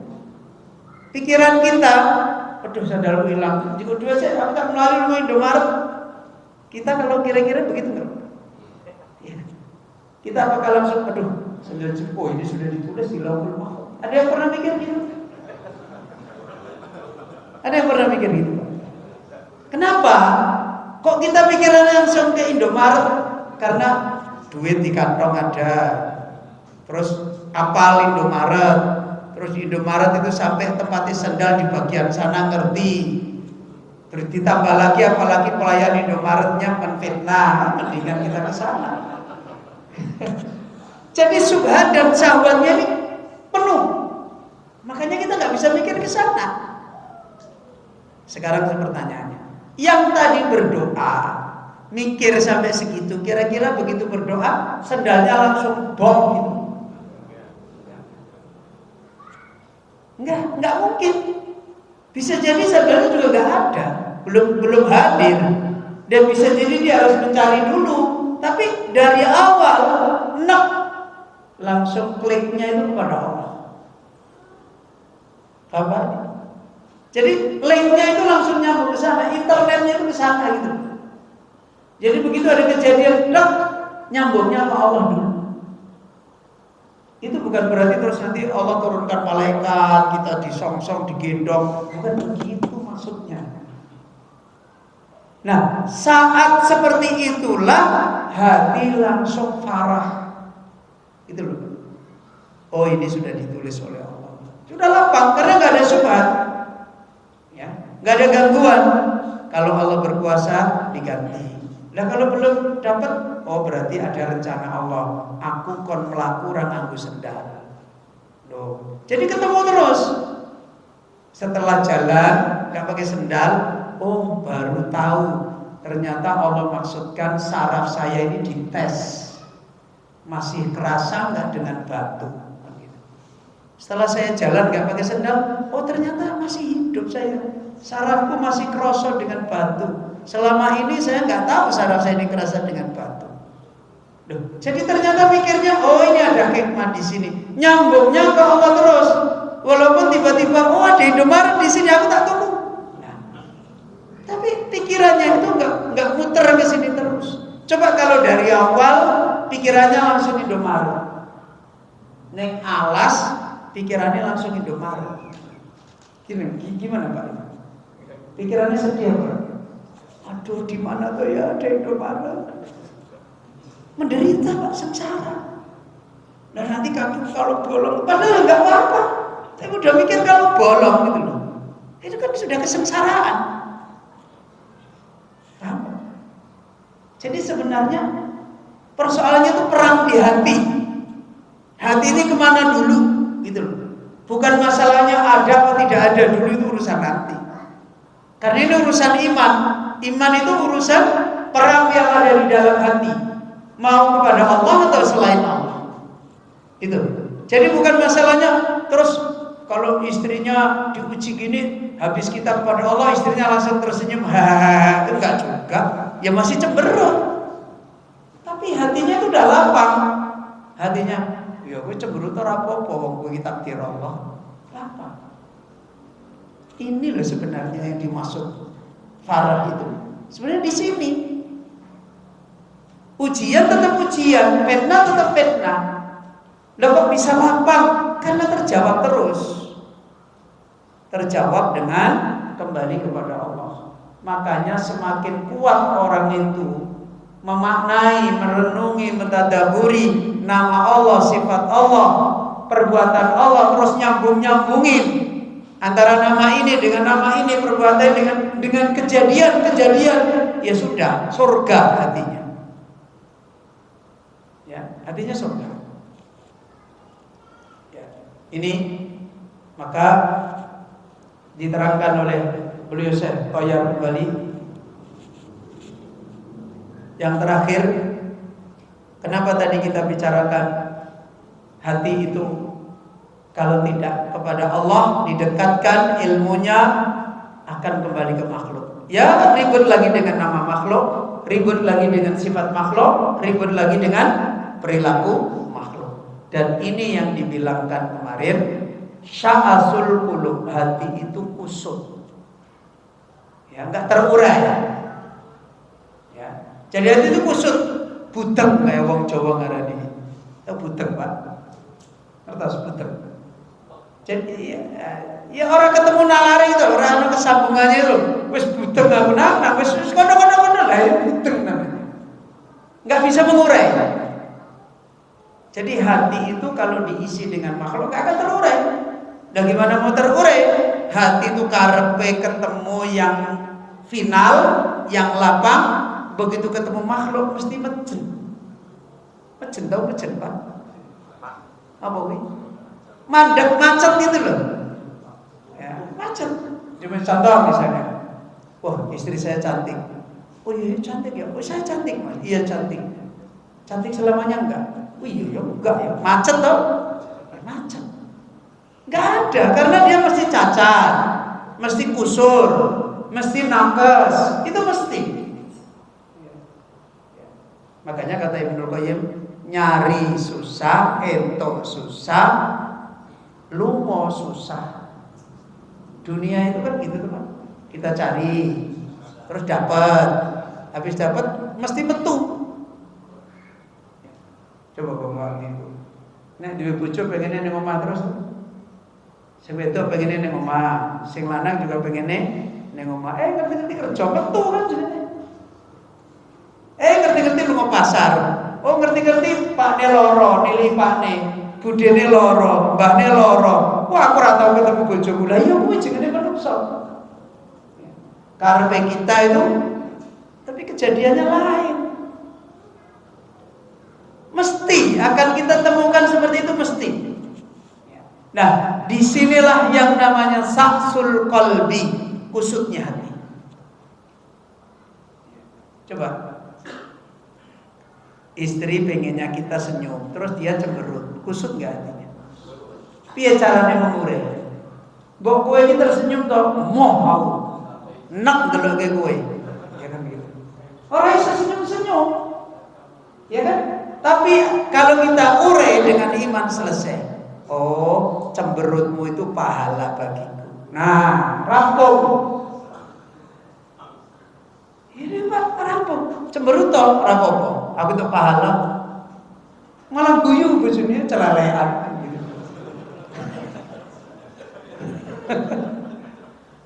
Jadi sebenarnya urusan iman itu di sana, Pak. Kalau kita bisa membicarakan Allah untuk menjawab itu semua, hikmahnya, tujuannya, terus di situ ada sifat Allah apa, ketemu semua, nggak kusut tadi. Selalu terurai, orang rebutan. Ada saja jalan untuk memahami, untuk mengambil hikmah, untuk mendapatkan kemuliaan, ada saja. Ada, selalu dapat kebaikan. Lah kalau hati kok ketemunya gini, ya farah. unsu, gembira. Ini. Maka ghairal iqbal la yalumu syahsul qulubi syai'in ghairil iqbali 'ala Allah. Jadi hati itu kusutnya enggak akan bisa terurai, terjawab semua kalau tidak dihadapkan kepada Allah. Kalau sudah dihadapkan kepada Allah, terjawab semua. Lah kalau enggak punya ilmu tentang Allah, tentang namanya, tentang perbuatannya, ya mogok, ora iso jawab. Kan nggak bisa. Ya. Kalau nggak punya ilmu tentang Allah, tentang namanya, sifatnya, perbuatan, nggak bisa jawab. Begitu nggak bisa jawab, ya sudah. Makanya kalau nggak mendapatkan iman yang dimasukkan, ya muternya ke makhluk lagi. Muternya ke makhluk lagi. Nah ini. Wal i'radi amma siwa, kecuali dipalingkan dari selain Allah. Jadi jangan dipalingkan secara apa? Secara ilmu, bukan terus sama suami, aku disuruh berpaling. Bukan begitu. Sama istri, aku berpaling, aku disuruh berpaling dari Allah. Sama orang tua, aku disuruh berpaling. Bukan. Berpaling dari sisi kaidah, ilmu, manfaat-manfaat yang itu tidak diberikan oleh Allah, tinggalin. Di hati jangan disambungkan, jangan dihubungkan. Fahunaka yalum musaksuhu. Kalau sudah seperti itu baru kusut-kusutnya itu terurai kembali, kadaruhu yazul, keruhnya hati itu hilang, kemudian yasihu safaruhu, kemudian perjalanannya hati tidak terganggu, benar terus, ya. Wa yajidu ruhal khaya. Kalau sudah begitu dia menemukan rohnya hidup. Tidak ada istilah hidup bermasalah. Mau miskin, mau kaya, mau sakit, mau sehat, mau difitnah, mau disanjung, mau diapain, semua jadi tahu rohnya kehidupan. Apa rohnya kehidupan? Iqbal ala Allah. Apa rohnya kehidupan? Semua bisa dijawab dengan fa inni qaribun. Nah kalau kita miskin, ilmu tentang Allah, namanya, sifatnya, nggak bisa jawab. Padahal hidup ini beragam. Ya kan? Kadang-kadang kita difitnah dengan yang kita benci. Kan begitu? Kadang-kadang kita difitnah dengan yang kita sukai. Kadang-kadang kita kena masalah dengan yang kita mintai tolong. Kadang-kadang kita kena masalah dengan yang membantu kita. Hidup ini beragam. Dan semua nama Allah, sifat Allah disiapkan sebagaimana kejadian-kejadian yang ada. Kadang-kadang kita diuji dengan masalah rezeki, kadang-kadang kita diuji dengan masalah sehat, masalah sakit, kadang-kadang kita diuji dengan pemimpin, kadang-kadang diuji dengan anak. Semuanya ada jawabannya di dalam nama Allah, di dalam sifat Allah, di dalam maha berbuatnya Allah. Ada jawabannya. Maka semakin kuat seseorang, perjalanannya semakin ini, kemudian rohnya hidup terjawab terus. Wa yaduqu ta'mal hayat al-malikiyah, al-malakiyah.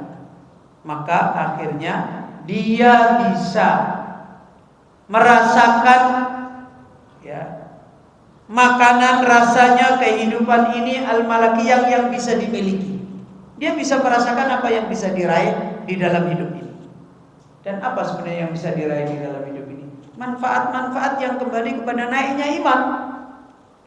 Manfaat yang kembali kepada tegaknya iman. Ternyata dengan ini saya dapat naiknya iman ini. Ternyata dengan ini saya dapat naiknya iman ini. Jadi bukan melihat manfaat yang ada zahir, tapi manfaat yang kembali kepada naiknya iman. Sebagaimana secara ringkes disebut oleh Nabi, apa manfaat naiknya iman? Idza asabathu dharra, apa? Dharra fasabara. Wa idza asabathu sarra fasyakara. Itu manfaat iman. Jadi semua itu dia dapat manfaat yang dimilikinya. Apa manfaat yang dimilikinya? Yaitu tadi zadat imanuhu, imannya bertambah. Yang didapat manfaat apa? Syukurnya. Yang dapat manfaat apa? Sabarnya. Yang dapat manfaat apa? Dihapus dosanya. Yang dapat manfaat apa? Dinaikkan derajatnya. Yang dapat manfaat apa? Disenangkan tambah imannya. Lah ini yang dapat manfaat. Adapun zahir daripada dunia selain Allah, ya gitu-gitu aja. Coba manfaat kita misalnya dengan anak. Apa sih manfaat kita dengan anak? Ya kan gitu-gitu aja. Paling jauh kita dibantu anak. Ya udah gitu. Apalagi manfaat istri? Ya sudah, ya seperti itu aja. Gak lebih dari itu. Kalau manfaat zahir. Manfaat suami apa? Ya itulah yang sudah umum dari Nabi Adam sampai sekarang. Ya manfaat zahirnya suami seperti yang dirasakan orang. Nggak akan lebih dari itu. Kalau itu yang mau dikejar orang, manusia pasti sempit dadanya. Kalau dia tidak bisa meraih manfaat-manfaat yang berkaitan dengan hidayahnya, dengan imannya, dengan nggak ada. Ya, ini maka ya ikhwah, lebih lanjut dinasihatkan oleh beliau, wa idza khallal insanu billah fil qalbi. Nah ini, kalau manusia ya khalla billah, telah menempatkan dengan Allah di hati. Apa yang ditempatkan di hati dengan Allah? Hah? Apa? Ilmu tentang namanya, ilmu tentang sifatnya, ilmu tentang perbuatannya. Kalau manusia bisa akhalla, menempatkan dengan Allah di dalam hati, istanara wan saroha, maka hati itu menjadi terang dan lapang. Kenapa? Karena semua terjawab. Gitu. Semua terjawab. Ya. Semua urusan yang ada, semua ada jawabannya. Berkaitan dengan ilmu tentang nama Allah, berkaitan ilmu tentang sifat Allah, berkaitan ilmu tentang perbuatan Allah. Ya. Maka hati istanara, terang. Ya kalau hati terang ya pasti gembira. Ya. Kemudian wansaroha, jadi lapang. Kemudian wa mala'a nuran wa farhan. Akhirnya hati itu penuh dengan cahaya dan kegembiraan. Hatta la yahnasu illa billah, sehingga hati itu pada akhirnya akan menjiwai, menjadi jati diri, menjadi celupan di hati. Hati itu nanti akan, ya kalau bahasa orang sekarang apa ya, refleks. Apa itu? Nggak pernah seneng kalau nggak ada kaitannya dengan Allah. Itu kalau sudah tertanam. Ya tadi qalbun abiyad, hati itu benar-benar putih. Kalau bicara apapun, kalau ini ada urusannya dengan sesuatu yang dia manfaat imannya, dia senang. Makanya ulama itu dijelekin orang karena dapat manfaat iman, ya bersyukur. Ya. Dibaiki orang ada manfaat imannya, ya bersyukur. Apapun kalau ada manfaat imannya, maka menjadi syiar hati itu. Wa as'ada lahadatuhu wa as'ada lahadatahu al-khulwatu billah. Maka nanti hati yang gembira dengan Allah itu tabiatnya khulwah billah. Apa itu khulwah? Sendiri dengan Allah. Sendiri dengan Allah. Padahal selama ini makhluk itu, kalau sendiri dengan Allah itu kira-kira ada makhluk apa? Sendiri dengan Allah ada makhluk? Enggak ada. Padahal kesenangan makhluk itu apa? Sendiri atau bercampur? Bercampur. Ya, kesenangan makhluk itu bercampur dengan makhluk. Sehingga kalau orang itu sudah terbangun kehidupan gembiranya dengan Allah seperti ini, tertanamkan ilmu tentang Allah seperti ini, nanti al-khulwatu billah itu as'ada lahadati, selalu menyenangkan kesempatan-kesempatannya. Khulwah yang dimaksud di sini adalah khulwah yang paling dominan, khulwah secara hati, ilmu. Maka makhluk itu tidak menjawab tentang urusan makhluk kecuali sekedar Misalnya mau makan, lebih banyak yang direnungkan, semoga Allah mudahkan, semoga Allah tolong, semoga makanan ini berkah. Kemudian kalau misalnya pakai cara memikirkan ngambil makan, ya sekedar aja. Oh, pakai sendok, ada sendok ya pakai sendok, nggak ada di pulau ya di pulau. Jadi berpikir dengan hal yang zahir itu nggak akan menjadi besar, tapi lebih besar untuk dia menghadirkan kesenangannya dengan Allah, walaupun dalam persoalan sepele. Seperti tadi yang saya contohkan, sendal jepit hilang. Itu kan bicara Allah banyak sekali. Dan gak bicara tentang makhluk. Sebab akibat makhluk gak banyak dibicarain. Dan otomatis makhluk secara zahir punya tabiat mengambil sebab akibat zahir. Maka ini yang menjadikan syiar kehidupannya. Secara keseluruhan hatinya hanya ingin sendiri dengan Allah untuk menjawab seluruh hidupnya. Sampai kalau perlu kehidupan fisiknya. Makanya kalau nggak ada kepentingan untuk berinteraksi, untuk bermuamalah, ya nggak bermuamalah. Makanya jangan heran kalau kemudian diterangkan dalam dalil di hari-hari fitnah, tempat yang paling baik adalah rumah seseorang, ya kan begitu. Orang yang paling menyepi di rumahnya itu yang paling baik. Tidak keluar kecuali untuk hajat, untuk keperluan yang dituntunkan. Itu menunjukkan apa? Orang yang sudah punya kegembiraan sendiri dengan Allah. Mohon maaf Pak, orang seperti ini kalau sering-sering kumpul sama makhluk itu menderita hatinya. Ya. Kalau sudah sering banyak orang cerita tentang fulan gini, itu menderita. Misalnya orang cerita kekayaan, nyeritain kekayaan 24 jam full, padahal yang diceritain juga gak ada. Itu dia diceritain sedikit aja udah menderita. Kenapa? Dia inginnya hatinya itu khulwah dengan Allah. Loh Ustaz, kalau gitu apa gak ngurusin dunia? Ya ngurusin, normal aja dia ngurusin. Kerja ya kerja, mencangkul, mungkin jadi Gojek ya sudah kerja, tapi dia nggak mau mikir terlalu besar, terlalu banyak. Kenapa? Akan membebani hati.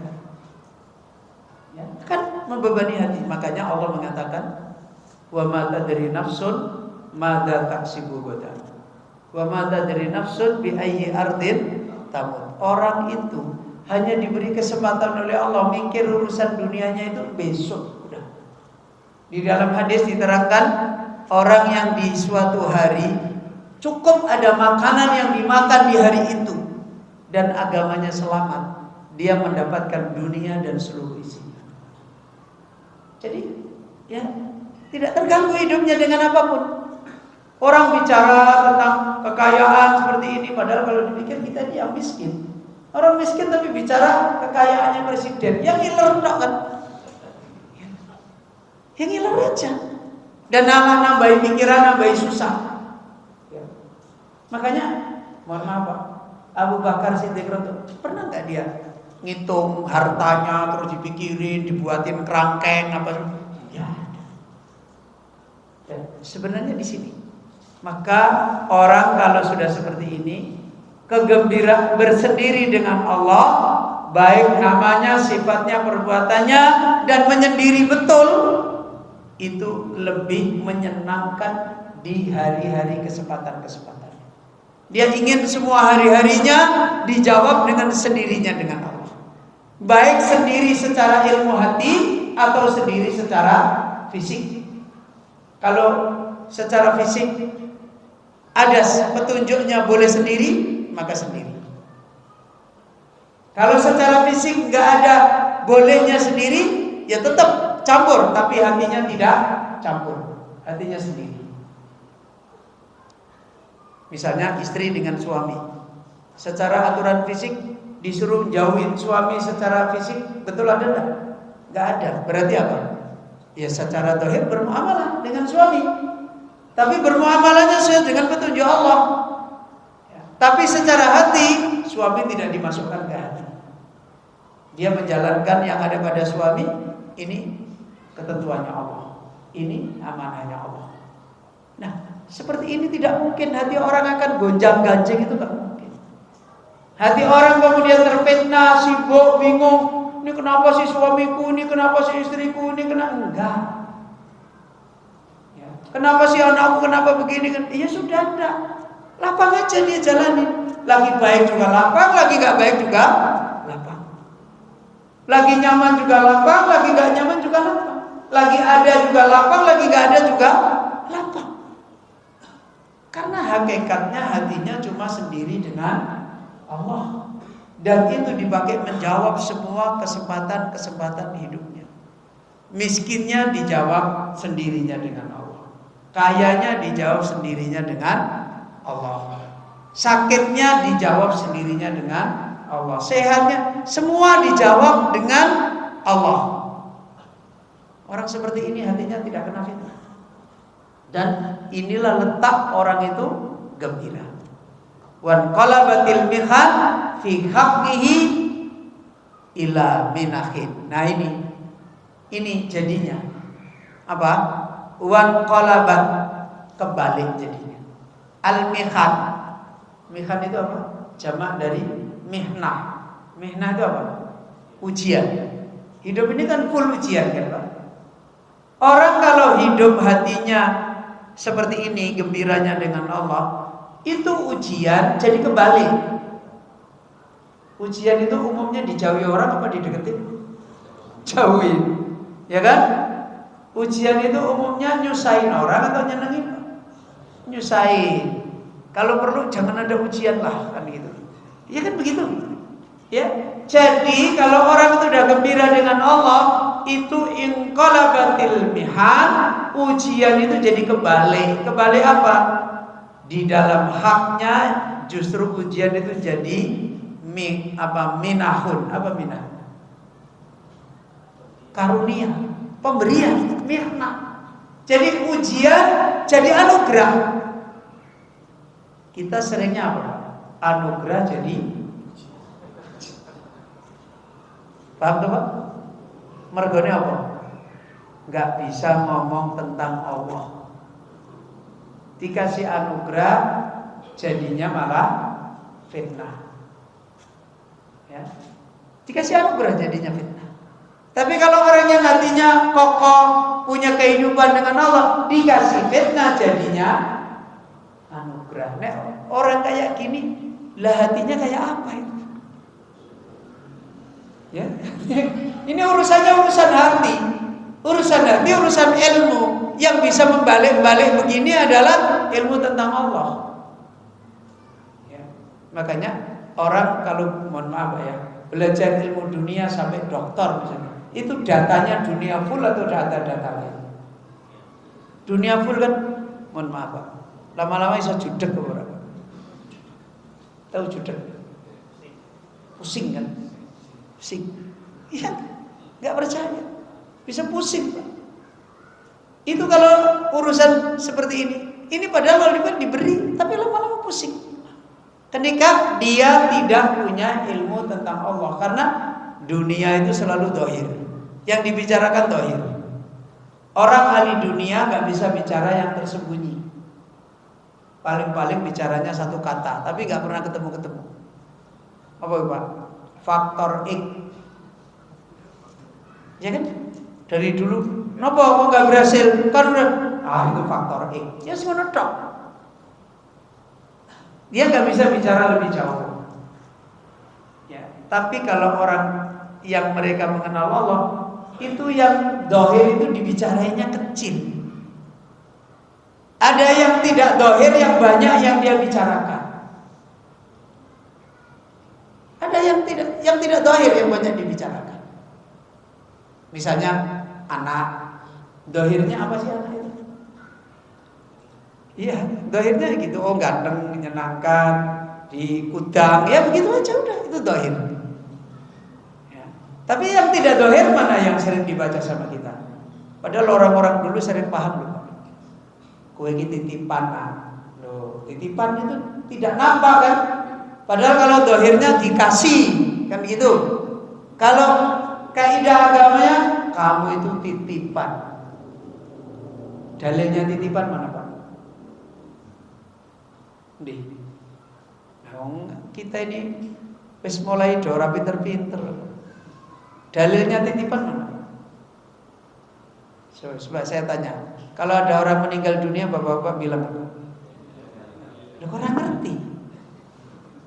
Itu kan dalil titipan gitu loh. Lagi piye ya? Berarti kan nggak paham ini. Ngomong innalillah tapi orang ngerti nek titipan. Orang-orang dulu ini innalillah wa inna ilaihi, nah ini titipan Allah, udah dia pulang. Awake dhewe ora ngerti. Lebih pintar-pintar dulu, padahal dulu itu orang ngaji sunnah tapi udah paham. Saya ini ngaji sunnah orang paham-paham piye kan beda. Iya kan? Ini bahasa yang tidak nampak. Oh, ini titipan Allah. Terus, oh sudah tiba batas waktunya. Kita ngengkel. Enggak, jantungnya masih bisa dijahit loh. Orang paham. Ya kan? Enggak paham. Padahal itu sudah ajalun musamma, idza jaa ajaluhum. Kan ilmu dunia enggak dipelajari kan? Coba silakan belajar ilmu kedokteran sampai profesor S5 misalnya. Di situ ada mati adalah datang ajal. Ada? Enggak ada. Ya kan? Enggak ada kan? Ya mati itu batang otaknya mati atau jantungnya mati. Wes muter ilmune santai-santai ya ning kono tok. Enggak ada mati itu apa? Datang ajalnya, batas hidupnya sudah selesai. Loh, itu kalau orang nggak ngerti iman, nggak bisa baca itu semua. Kalau nggak bisa baca itu semua, ya mesti ribut hatinya. Kenapa sih kok dia mati? Ya ribut. Loh kemarin jantungnya baik loh, nggak ada apa-apa. Iya, malaikat teko. Selesai. Ini nggak bisa dibaca. Makanya hatinya mesti bermasalah. Kalau yang bilang malaikatnya datang, udah selesai apa? Jadi persoalannya di sini nih loh Pak. Ilmu kita ini di mana? Jadi sebenarnya di sini rahasianya. Bisa nggak kita membalik al-mihad jadi minah? Itu caranya membalik dengan hati yang punya kaidah selalu gembira dengan Allah. Jadi saja nih urip bahagia ya mau gitu aja sederhana. Cuma meraktekannya itu loh. Ketemu bojone mana, aduh begini lagi. Kayak yang di WA nyomet itu begini. Dia menunjukkan apa? Akalnya buntu, ya kan? Aduh, nah itu persoalannya di sini aja. Lah, ilmu tentang Allah inilah yang harus dipelajari, dihadirkan, dipelajari, dihadirkan. Tentang namanya, tentang sifatnya, tentang perbuatannya, supaya bisa membalik. Wal masaibu ila makasibi, musibah bisa dibalik jadi karya. Kita ini dikasih karya malah kenanya musibah. Harusnya kalau orang punya iman dikasih musibah itu jadi karya. Contoh belajar nggak bisa, musibah nggak Pak? Hah? Musibah kan? Itu kalau orang punya iman jadi karya. Apa? Hah? Oh, Allah merencanakan saya tidak sama dengan dia. Ya. Kalau dia dicepetin, aku dilambati. Jadi karya. Berarti aku disuruh yang lambat. Jadi orang jadi bencana. Orang terus, memang aku bodoh. Enggak jadi begitu. Jadi oh ya, berarti Allah punya maksud sendiri. Allah punya rencana sendiri. Oh akhirnya bisa berkarya. Ini orang kalau ngerti tentang hikmahnya Allah, berarti ngerti apa? Allah itu qasamar rizki. Ada orang dicepetin, ada orang dilambatin dengan hikmahnya Allah. Nah, akhirnya jadi karya. Musibah paham-paham malah jadi karya. Contohnya dulu Imam Al-Ghazali. Belajar sampai tua rambutnya putih. dalam riwayat belajar sorof, nahwu sorof. Para paham sampai tua. Akhirnya pulang dia. Itu kan akhirnya kena musibah kan. Sampai di jalan dia lihat semut. Semut itu ngeret-ngeret makanan tuh. Narik sana sini. Biasanya langsung berhasil. Enggak. Biasanya yang dibawa gede apa kecil? Gede. Ya udah jelas dong, gede, dia kecil. Ya ora berhasil. Tapi semut kira pasti berhenti.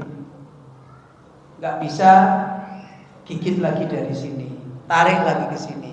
Enggak bisa lagi dorong lagi, tendang-tendang lagi. Kan begitu terus. Sampai suatu ketika bisa. Akhirnya karena dia memahami, oh ini namlah, hadihin namlah, ini semut. Ternyata Allah memberikan hikmah seperti ini. Bagaimana dengan saya? Oh berarti ada hikmah. Berangkat lagi. Jadi karya. Akhirnya malah jadi ulama, jadi profesor. Nah kita itu nggak tahu rencananya. Ini ketika kita memahami sifat rizkinya Allah itu latif, itu khabir. Allah memberi rizki kepada hamba itu latif, tidak pakai akal kita, pakai rencananya Allah. Dan itu halus, nggak menurut selera kita, supaya kita ditunjukkan terus kekuasaan Allah. Nah kita ini setiap yang kita ngerti bisa, ateis nanti semua. Ya kan gitu jadinya. Ya, akhirnya kan kita jadi tepur. Ternyata nggak bisa itu nikmat. Kenapa? Dekat sama Allah. Coba kalau tanyain Pak, orang yang pikirannya pintar cepat bisa, dongannya kurang apa? Kurang apa?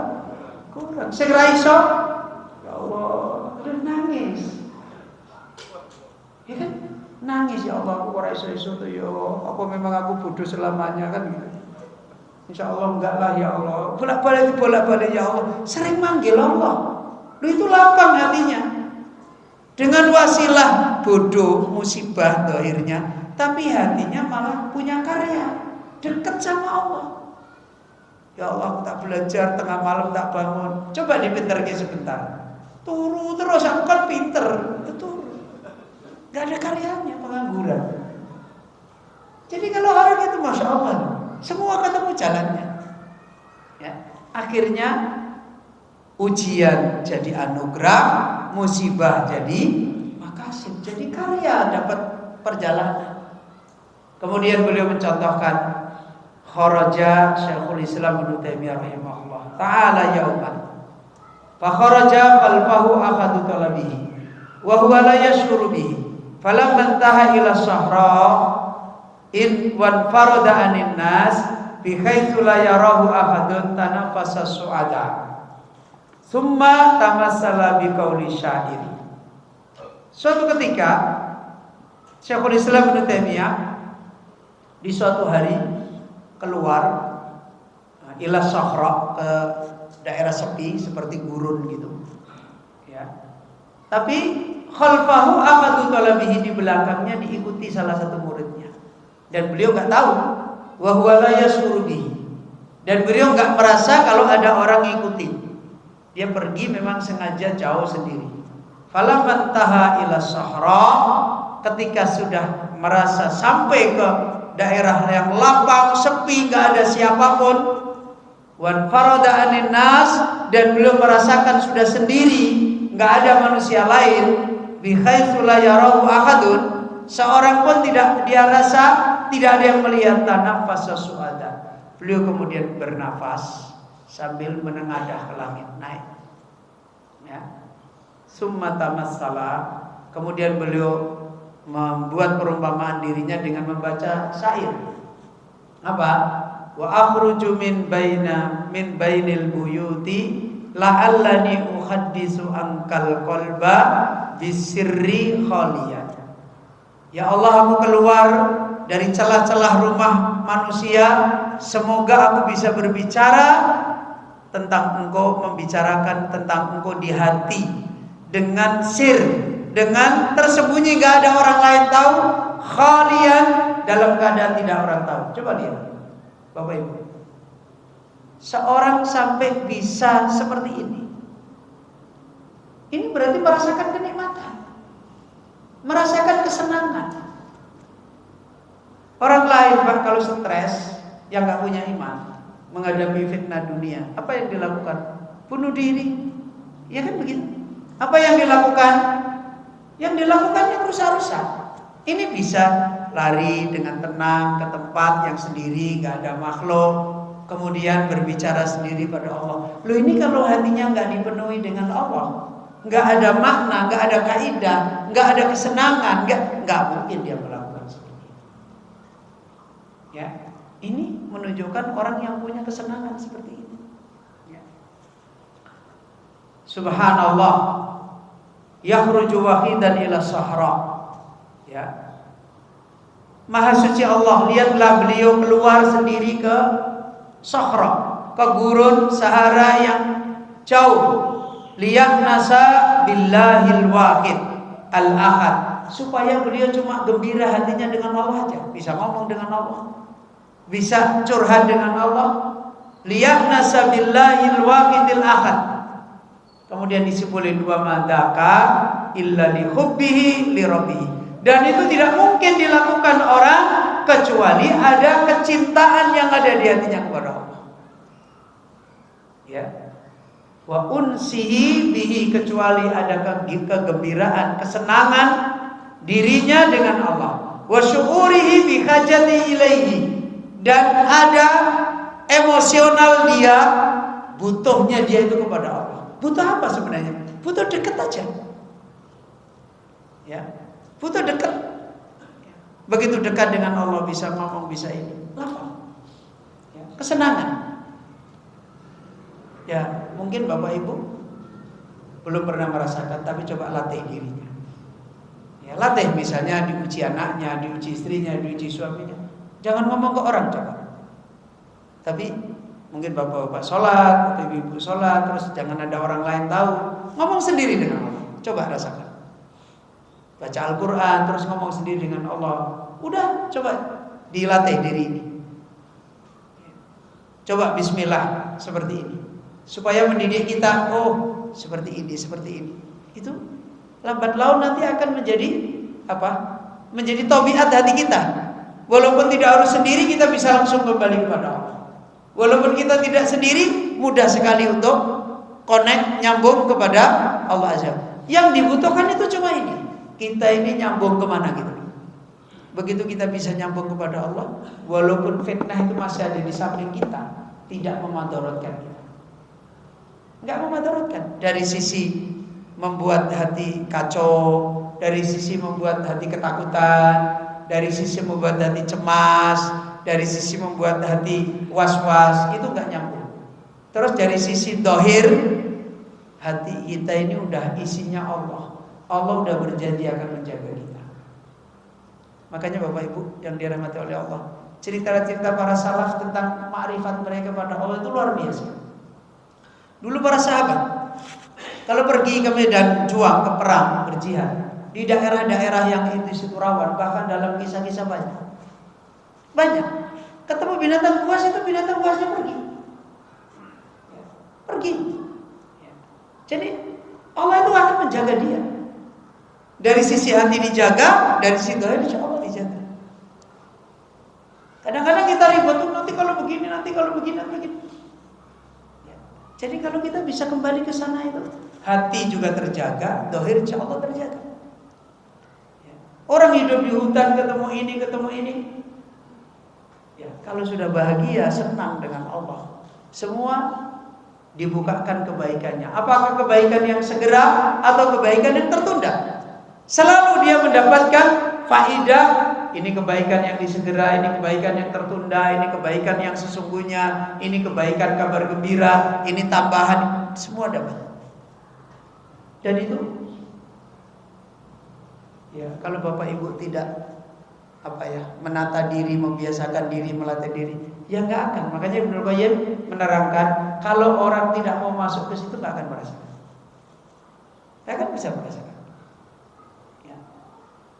Saya dulu waktu di Sulawesi Pak, ya daerah sering pergi ke tempat, kadang-kadang tempat itu pernah saya mau tinggal di sebuah rumah yang sudah lama nggak dihuni.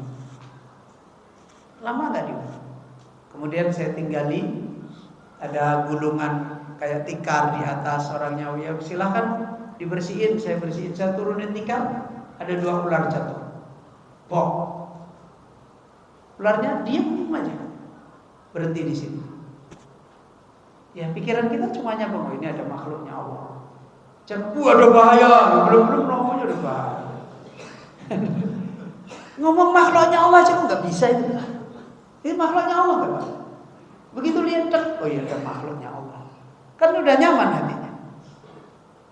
Selalu dia bilang, kamu makhluknya Allah. Saya ajak ngomong. Kamu jangan ganggu orang. Kamu pergi. Kalau kamu nggak pergi, saya adani kamu. Kalau kamu nggak pergi, saya adani kamu, saya bacain Al-Quran kamu. Tiba-tiba, curut, langsung pergi semua. Itu menunjukkan apa? Berarti ini, ya kalau kan ular itu kan kadang-kadang ular beneran, kadang ular jin.